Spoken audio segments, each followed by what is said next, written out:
Welcome to another episode of ADF Insider. I'm Frédéric Desbiens, a member of the ADF product management team. Today, I will explain you how to build web services from an existing ADF application. There will be three parts to this episode. First, we will remind ourselves the basic concept of services and explain how ADF enables you to easily expose such services. After that, I will present a very useful software pattern that you should take into account into your architectures, namely the service facade pattern. And finally, I will give you a real-world demo of an existing ADF application that will be retrofitted in order to be the basis for a web services layer. So I will take the Summit ADF sample and transform it as the base of a services layer. So let's have a look first at what is a service. A service is essentially a publicized package of functionality. We're not talking about a specific technology or implementation or anything. You can do a service with PL SQL, C#, assembler on a mainframe even. It's not really about technology. So a service is functionality that can be discovered by potential customers. And it could be discovered, for example, through a wiki site, but typically in web services there are standards and repositories that enable you to discover what services you can use. Also, a service is typically described by metadata, and there are, once again, standards in order to achieve that, and their usage is usually governed by a service contract, which means when you put services in your architecture, you need to clearly state what will be the technical interface of the service, or the signature of the methods that will be called, the semantics, what is a bill or what is a purchase order in the context of the service, for example. And you need also to be very clear on the various non-functional requirements for the service. For example, when are the maintenance periods? What is the number of messages that typically will be sent on the service? What is the expected response time? So all of that should be really clearly defined in what is called a service contract. So maybe this won't necessarily be a piece of paper, that somebody will sign on, but there must be some sort of agreement between those who produce the service in IT and maybe external customers and partners, or even internal customers who will use the service. We understand now what a service is, but let's take a step back and think about what a service is from a technical standpoint. So there are three main components when you think about a service, and we are not, once again, talking about a specific implementation. So the first part is the code itself, and in addition, you need to take into account the configuration parameters for the infrastructure. For example, if you deploy security for your service, that means typically on WebLogic server and ADF applications, you will need to attach security policies on the service endpoint. When you do that, you are configuring the infrastructure, and this is part of the implementation because it will somehow determine how consumers must interact with the service.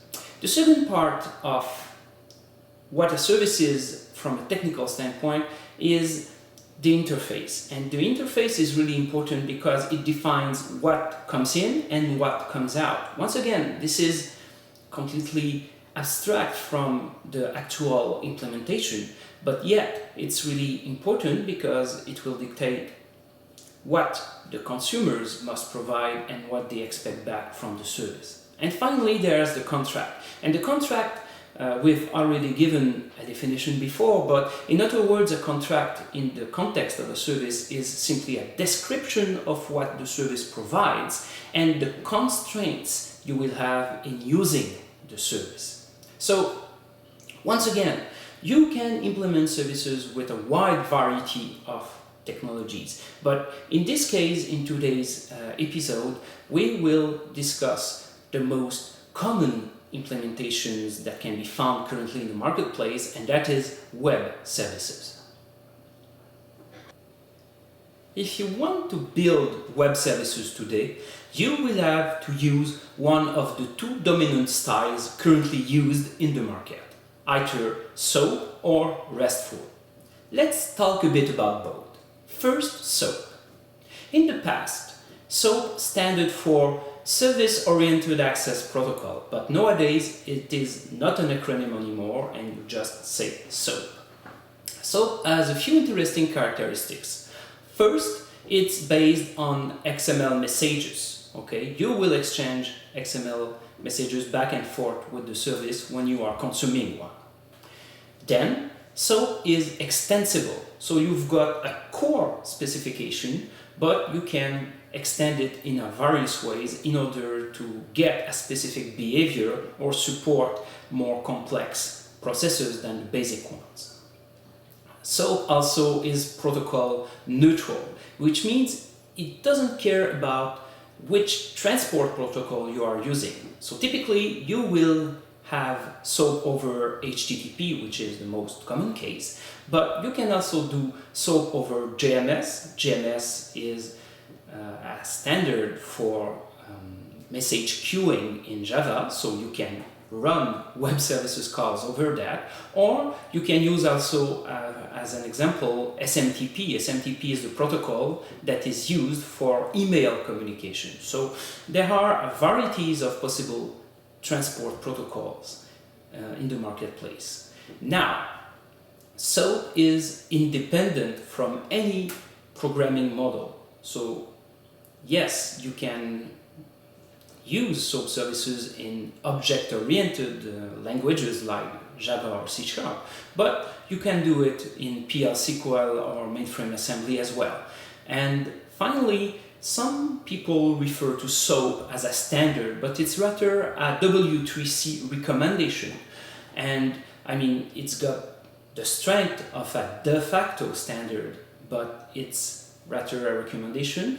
And yet you've got broad standardization, which means you won't have any problems calling a web service, for example, which was coded on the Microsoft .NET platform from a Java application and vice versa, provided that you take care about what kind of parameters you shuffle in and out. The RESTful style is really different from the SOAP one. So REST is tied up to the HTTP protocol, and what it does basically is that in HTTP you've got 8 or 9 basic verbs or methods that you can call in order to get a web page or put information on the server. So REST in a way hijacks those methods or those verbs and gives them a specific meaning. So GET will retrieve a resource, POST will create or update a resource subordinate. So for example, if you are creating a bill and you want to add a line inside the bill for a new product, then you will post something and this will be merged to the bill that you are working on. Put is used to create or update a full resource. So when you create the bill, you will use put, but you will do a post in order to add each line inside the bill or the purchase order. And finally, delete will delete a specific resource. Now, in RESTful services, each resource must resolve to an URI and the results should be cacheable. So this, is really good for scalability, because if results are cacheable, and by that I mean they are cacheable to very standard HTTP caching methods, then obviously you put less load on the server and in return get better performance and scalability. So at the bottom of the slide I put what you would see on the wire when doing a RESTful service call. So we emit the get method, and then we've got the URI, and in this case we've got a fictional application on port 8080 that will manipulate or retrieve a customer, and then we put in the URI the ID for that customer that we want to retrieve. So as you see, it's very straightforward, very simple. The topic of web services is a very wide one, and I could talk about them for hours and hours. Let's now focus on what ADF can do for you in order to simplify your life, because it's very straightforward in currently shipping versions to expose SOAP web services from your ADF BC components. The way it works, you first create a set of view objects, and in those view objects you expose them as SDO view objects. SDO stands for Service Data Object. It is an industry standard that is typically used in Oracle Source Suite, for example, but you expose the view object as an SDO view object, and then you create a service interface on the application module. So your application module becomes a service-enabled application module, and JDeveloper, when you deploy to an archive or to the application server, will create AGBs that expose a JAX WS Java Enterprise Edition web service on the top of the application module. And this is done for you. You just specify what view objects are exposed through the application module and what methods, custom methods, if you wrote some, you expose through the application module, and that's it. Then JDeveloper will generate everything you need in order to deploy the web service on WebLogic server. Now, if you want to do RESTful web services, right now it is possible, but we don't have the same ease of use. So there's no direct support for RESTful web services even in 12.1.2. We aim to bring that to application modules in a further release of JDeveloper and ADF. But for the time being, it's not there. So what can you do now? Well, you can code your own custom solution for that. And this means you will use the Jersey library or another JAX RS compatible library in order to expose the web service endpoint, and then you write code in order to call the various ADF-BC artifacts you've got. Now, when you do that, it's really important not to circumvent the binding layer. The binding layer does lots of fundamental stuff, and you could be tempted, to write code and say, invoke create root application module and go from there. Don't do that. The binding layer is really important in ADF, and in another ADF Insider, I will explain you how you can use the binding layer from your own custom code in order to build RESTful web services on the top of ADF-BC. As I said, in a future JDeveloper and ADF release, this will be as easy as to expose SOAP web services, but for the time being, it's a bit more involved. You now know about the two dominant web services styles. So which one should you choose for your application? And here the answer is straightforward, it's both. Okay, there's a place for both SOAP-based and RESTful-based services in your application. Which one you prefer will depend on the specific use case you're trying to implement. So, you will choose SOAP for its enterprise-grade features. For example, SOAP is extensible and there's an extension for reliable messaging. You, for example, can implement your SOAP web services in a way that will guarantee that an XML message will be delivered once and only once to its recipient. Okay, in some business processes, this is really important. Try to implement that yourself and you're in for lots of headaches. So if you need such enterprise-grade features, maybe it's easier to just implement the proper SOA middleware, and then configure it in order to provide the desired behavior. And then you just write simpler SOAP web services that will make use of the features exposed by the middleware.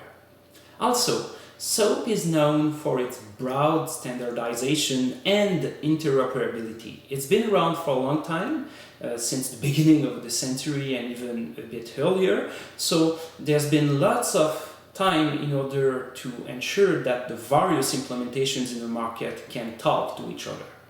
And finally, SOAP is based on XML. And XML, okay, it's verbose, it's slower to process, but it's fairly straightforward to read, to comprehend, and also to transform through XSLT transformations, for example. So, in some cases, this is something you will need in order to deliver what's required. On the other end, RESTful services are simpler. They are based on HTTP, there are a few verbs, and basically that's it. So that's really easy to master. And typically, since they are based on full text or pure text, and they will then give you better performance and scalability, especially with the emphasis they put on caching. That said, they cannot do everything, and they don't have the enterprise-grade features that you will find in SOAP. So this is why you will usually have a need for both, depending on the kind of application you're trying to implement.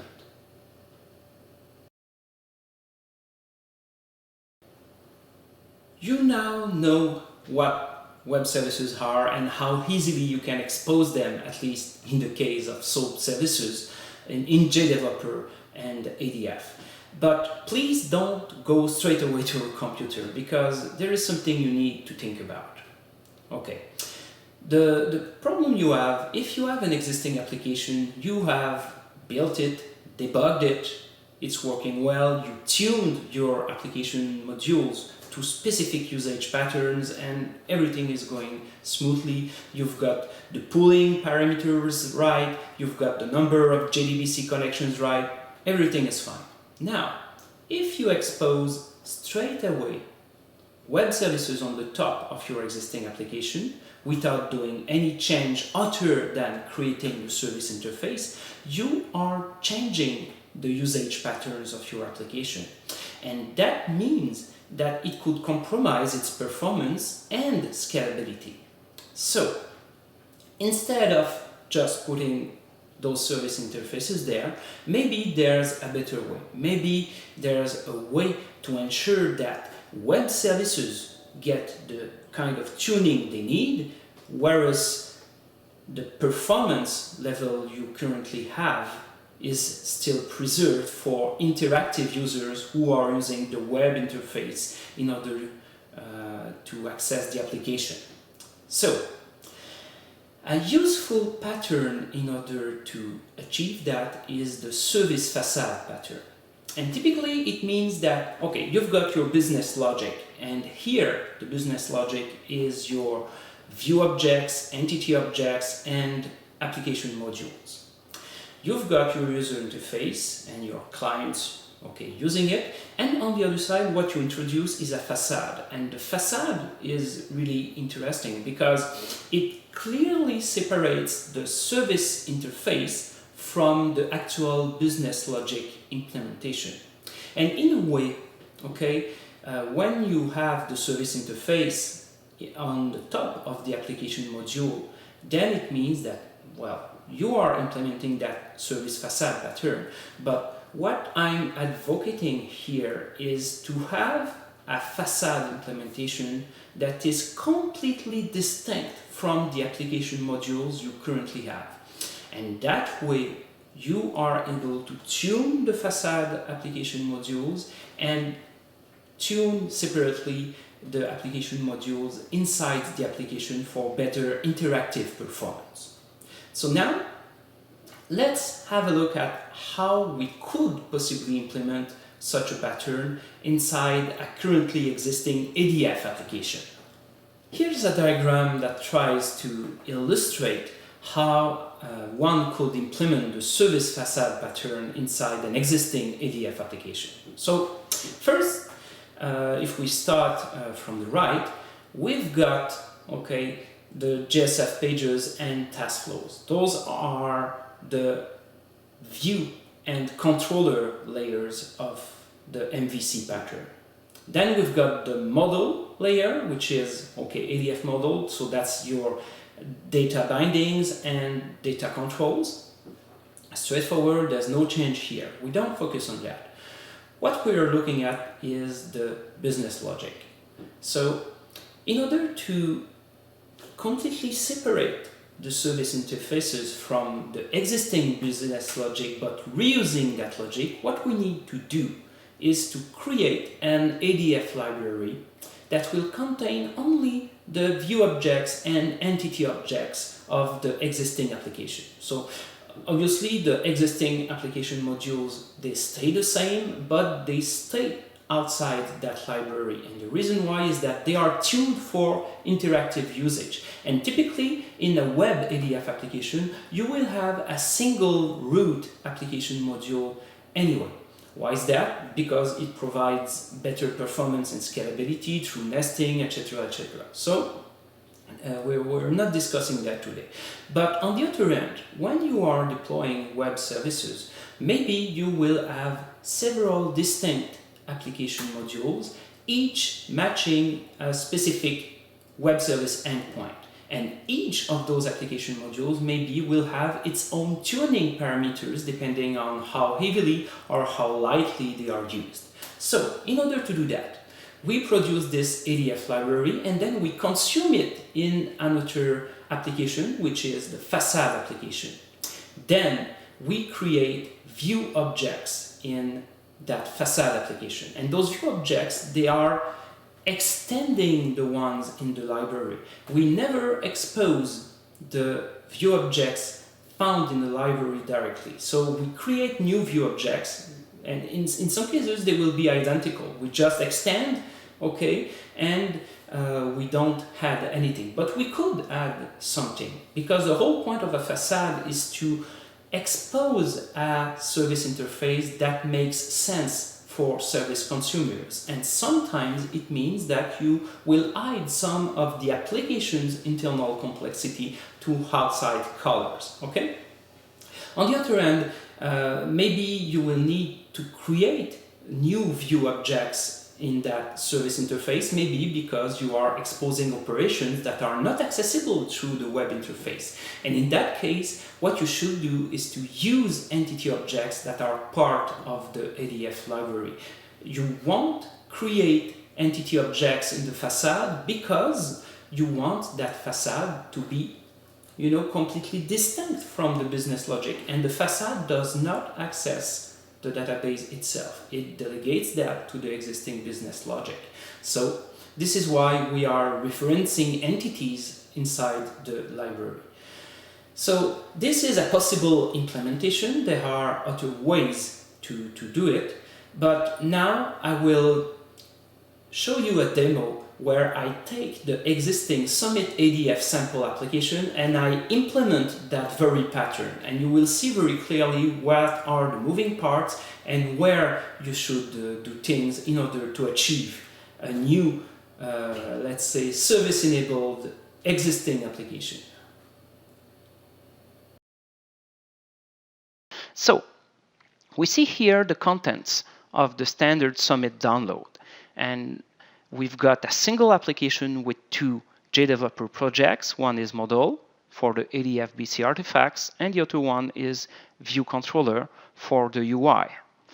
So first step is to create a new project structure that will decouple the model, the view, and the actual service layer, so our service facade. So all that is done in JDeveloper. So the first step is to create 3 projects. I'm using the custom application template because in 2 cases out of 3, I don't need the project that will be put here. I need an empty application, and I will move the existing project in that new application I've just created. So let's call this first application Summit Model. and the default package is this. I don't care about the rest because once I'm done, I simply delete project 1 and remove everything from the hard drive. And I save everything. So now I have a nice empty project for my model layer. I'm doing the same now for the view layer. Once again, using the custom application template. So this one will be Summit View. And Summit View will be in the Oracle Summit View default package. Once again, I don't need this project. I remove it. And we're done. All right.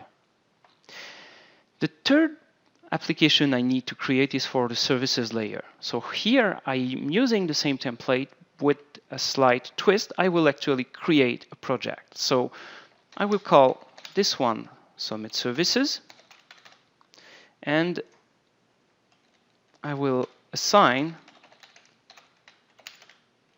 a specific package for that one. Next step, I will give a meaningful name to the project. The reason why I'm using SOAP services is that in this case, I will expose SOAP services on the top of application modules. And this is the only thing I will demonstrate in this demo. I will provide another recording where I will explain how to build REST services on the top of ADF BC, but this is a more involved demonstration, and I wanted to keep this one a bit simpler. So I will select ADF BC as a technology for the project, as well as SOAP web services. And the default settings for the project are fine by me, so fine. So now I've got an empty project that will be the container for my services layer.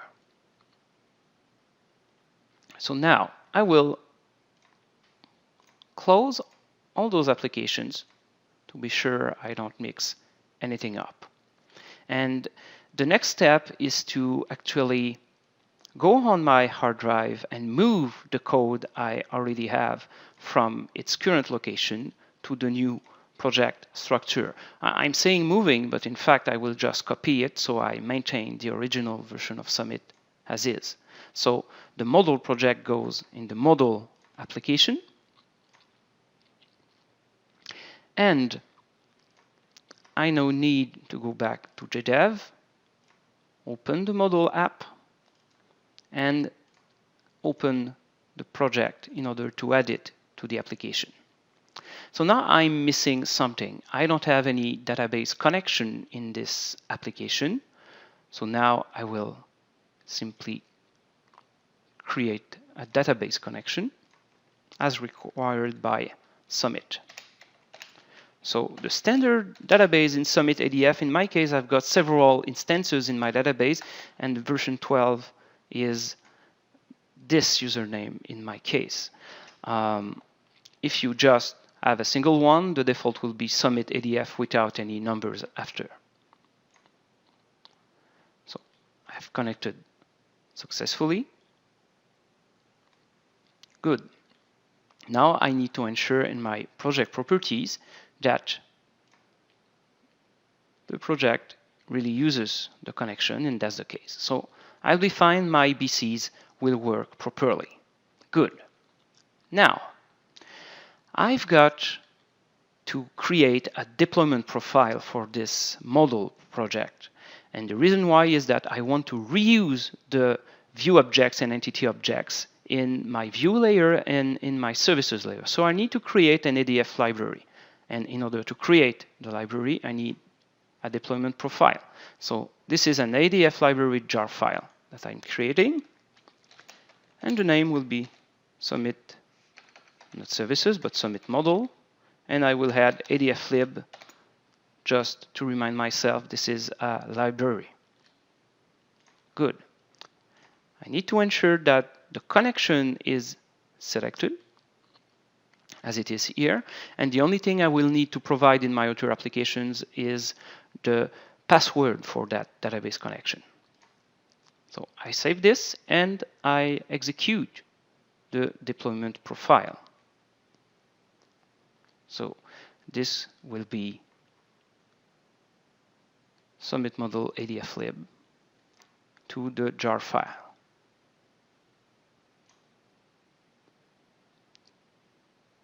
So we are compiling the code, and after a few moments I will have a nice jar file. Done. Okay. Now, in order to be able to reuse this ADF library elsewhere, I need to establish a connection in the IDE. This will simplify the actual work. So I go to my resources tab here, or my resources window. If it is not displayed, you go in the window menu in JDeveloper 12c, and you simply select the resources option. In E11G, you will find that in view, in the view menu. Here it's mostly empty because we moved things around a bit in 12c. So I must create an IDE connection in order to retrieve this jar file I've just created. So I create a new file system connection. I give it a name, so submit ADF library, for example, and I point it on the folder where I can find the jar file. So in this case, it's in the submit model application, in the model project, I've got the deploy folder. So I select the deploy folder. That's it. So now I've got submit ADF library as a connection, and I see the jar file for my ADF library. So I'm done here for the time being.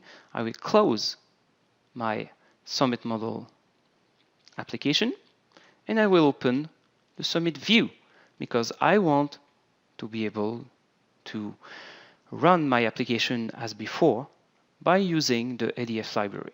So once again, submit view is empty. I need to move around the code. So I'm get back to Windows Explorer, and I've got view controller, the view controller project that I will move to the submit view application. So once the code is there, I get back to JDev and I add once again the project.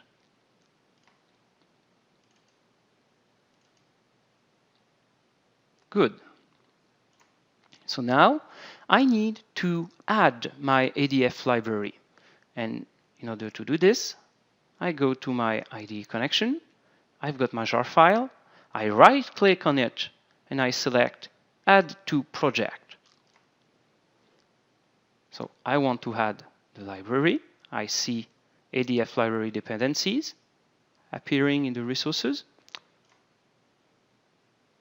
And I need to assign a password to the database connection because the details were copied, but the password is not included for security reasons.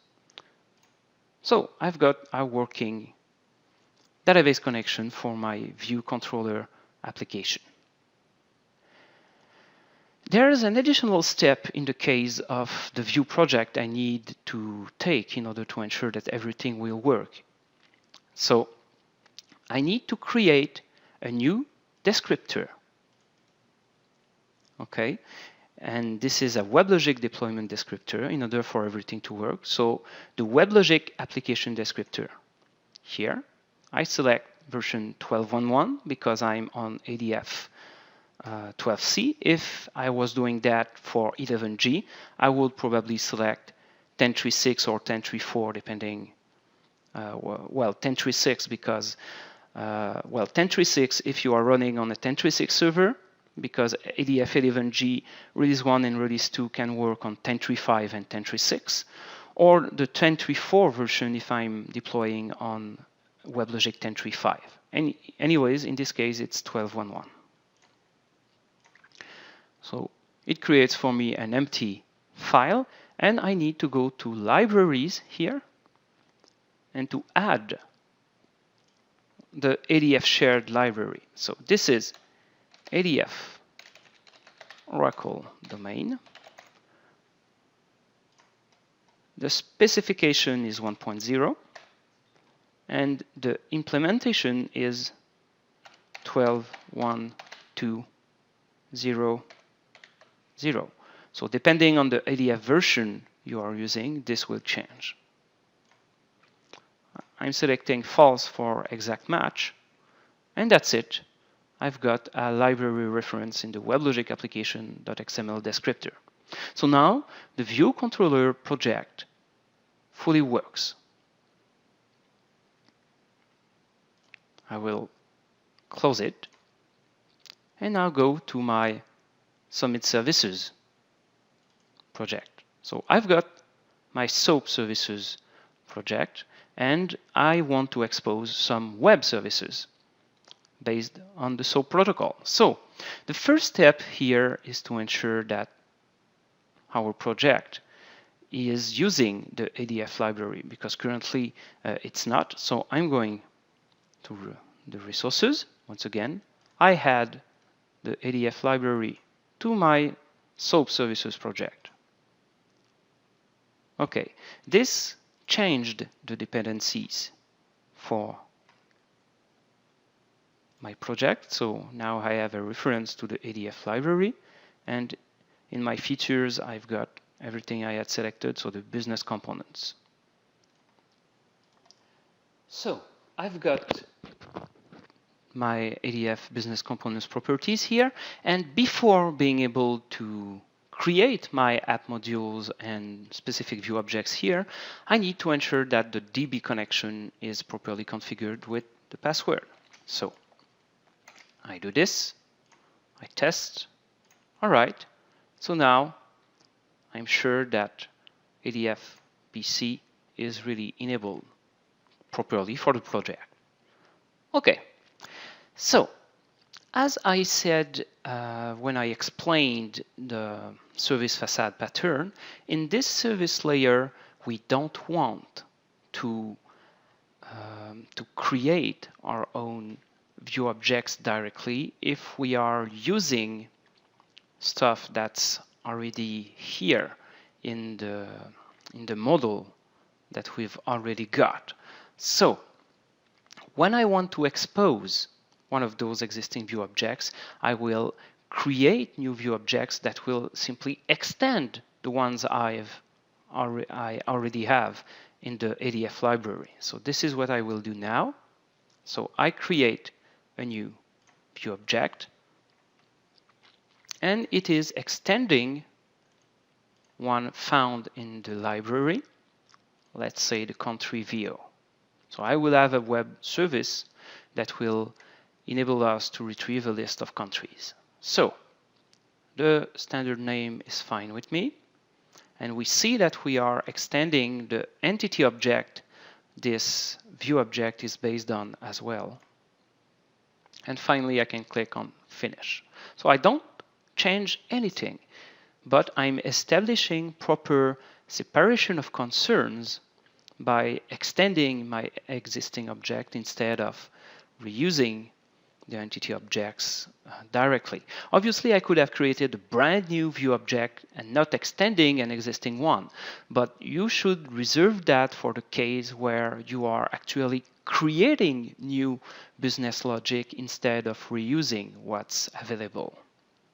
But obviously, if you have existing entity objects, then you should reuse those. So in this case, your country view object is fine as it is. So now I need to ensure that I create the proper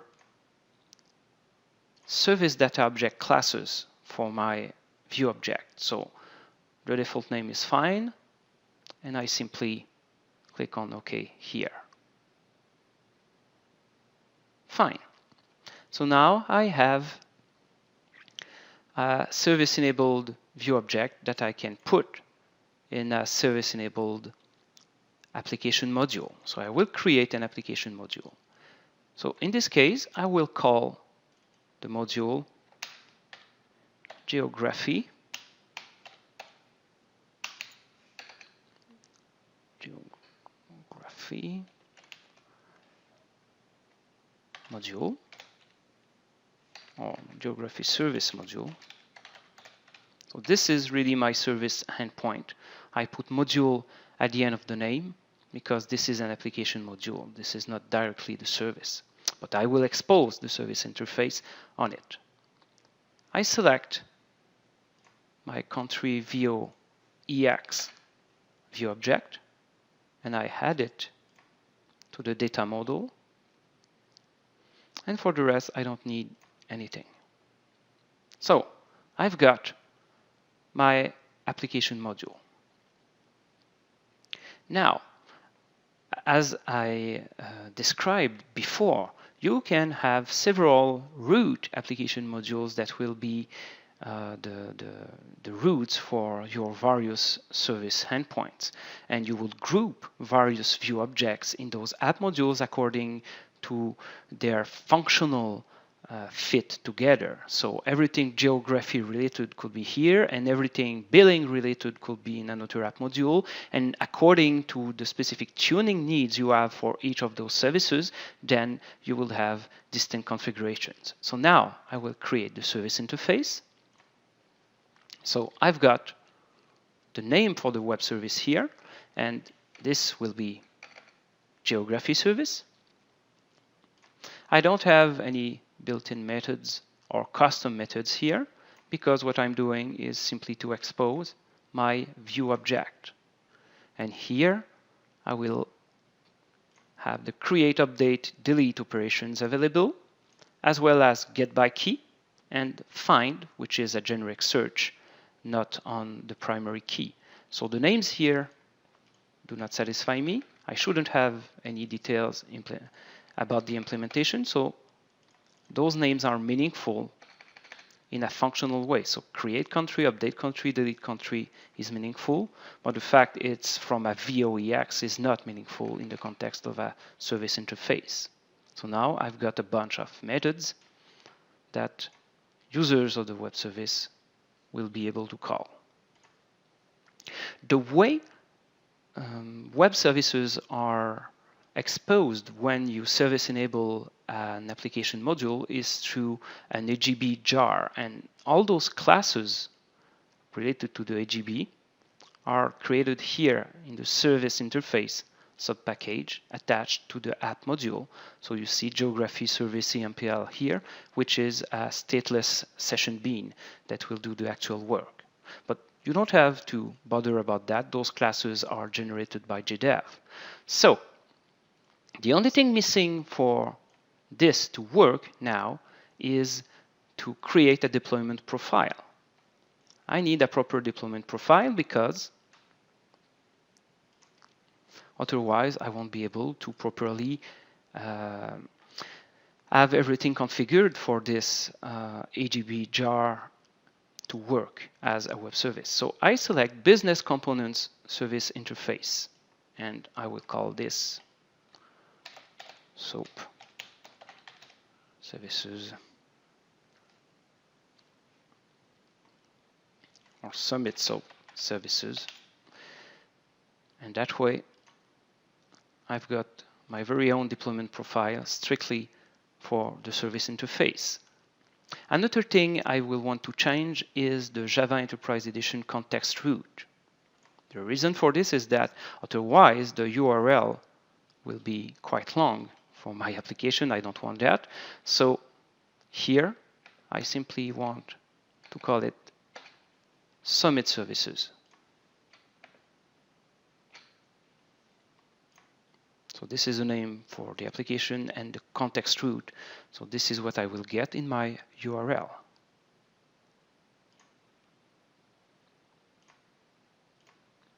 Okay, so at this point, I could be able to simply deploy this service layer on a WebLogic server.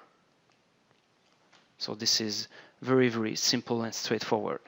And if I wanted to build REST services, I would then add a REST services project here and do whatever I need in order to implement those REST web services.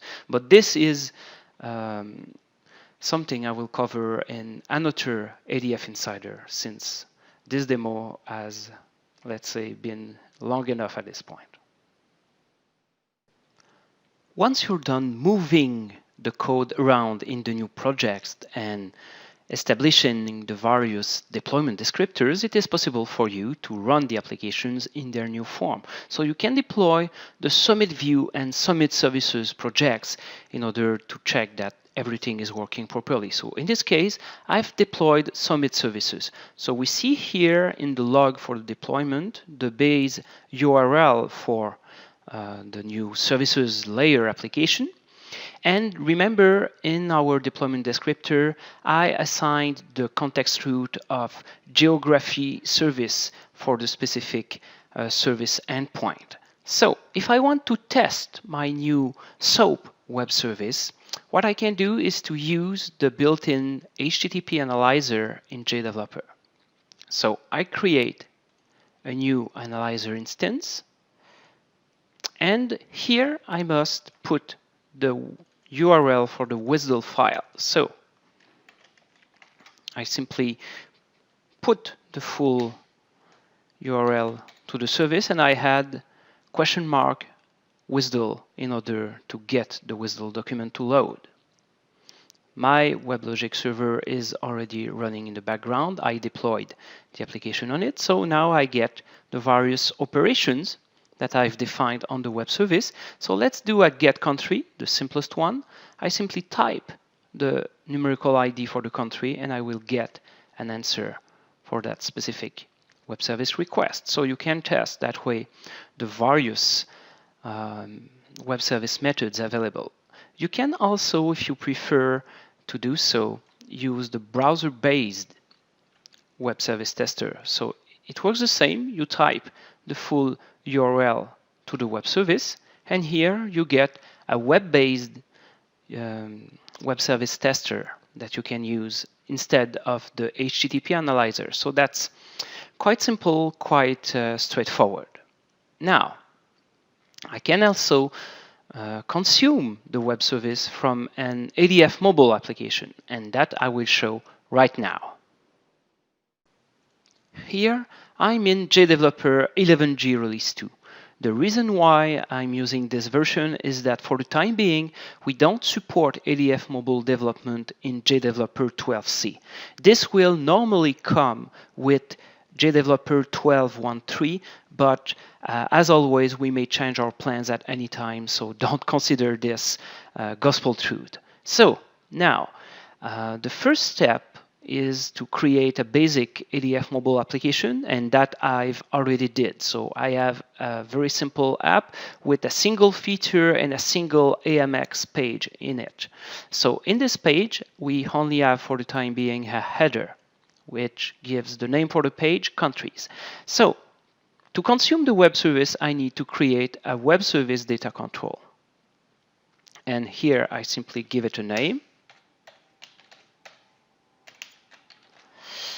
And I paste here the URL to the WSDL as well. So it's the same. I click on the services button. It reads the WSDL. We leave that checkbox here because we want a local copy. This enhances the performance for the application at runtime. And I simply click on next. Here I will use the get and find country methods. I will just call get country or find country, but I could add the other methods. And from here, I don't have any security or anything, so I can click on finish. So JDeveloper creates all the necessary artifacts for me to be able to drag and drop from the data control on the page. So what I will do now is to open the data control palette and refresh it, and now I see that I've got geography WS available. And I've got the find country and get country methods. So I will do find country because get country is getting a single country from its ID as we've seen. So now I will drag and drop the result collection in the page. And I select to display that, or I elect to display that as a mobile list view. The only thing I will display is the name for the country. I don't want those nifty looking arrows or anything else. And I don't pass any parameters here, so I can click on OK. So what I will display is the country name. And that's it. I'm consuming the web service from my application. And now what I will do is simply to call that web service from our deployed application on my Android device. All right, so I've deployed my application to my phone, and I'm using it, a small piece of software, to reproduce the screen on the screen of my computer to record what I'm doing on the device. So I access to the various applications installed. I select my application, mobile app, and the piece of software I'm using has a very low frame rate, and that's why you have choppy video, but in real life it's much better than what you see. And finally, after a few seconds, we get our list of countries in the mobile app. So my phone has called the web service, which is running on my laptop, in order to display that list of countries. As for all other things in life, there are pros and cons about implementing the service facade pattern on the top of your existing application. On the plus side, a service facade will give you better productivity. When you create a service layer by reusing what you've got, necessarily it will go faster than write brand new code. It's obvious. On the other hand, a service facade will lead to better quality. Once again, it's because of the reuse. Your existing application has been tested and debugged, and so your service layer will have those benefits as well. Another interesting upside of the service facade is that you have very clear separation of concerns. So the existing business logic focuses on accessing the data and providing validations and implementing the various business processes. On the other hand, your facade focuses on the service interface. So there are very, very clear roles for the components in your architectures.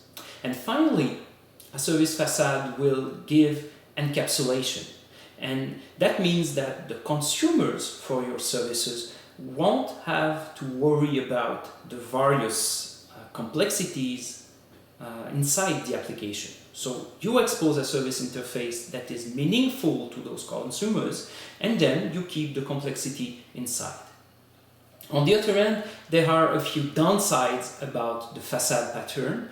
The first one is the added complexity. You are spreading your code base over a number of JDeveloper applications and projects, and this means there will be a learning curve. It's a bit harder to understand. Then, you also have the issue that from now on, when you have a brand new service layer, its requirements will influence the life cycle for the application. When you release a new version of the application, you need to ensure that this will not break the service layer. And because of the added complexity, testing is a bit more difficult, etc., etc. So you will have to invest additional efforts to validate your application and to validate your service layers. And obviously, you wouldn't have had that problem if you had kept everything, in a centralized application and just exposing service interfaces on the top of currently existing application modules. This is the end for this episode of ADF Insider. I hope you enjoyed it. If you're not already part of the JDeveloper and ADF community, I invite you to join. Please go to oracle.com/technology/jdev. There you will find downloads, tutorials, discussion forums, samples, everything you need in order to be a productive and well-informed ADF architect or software developer. I'm Frédéric Desbiens. Thank you for watching this episode of ADF Insider.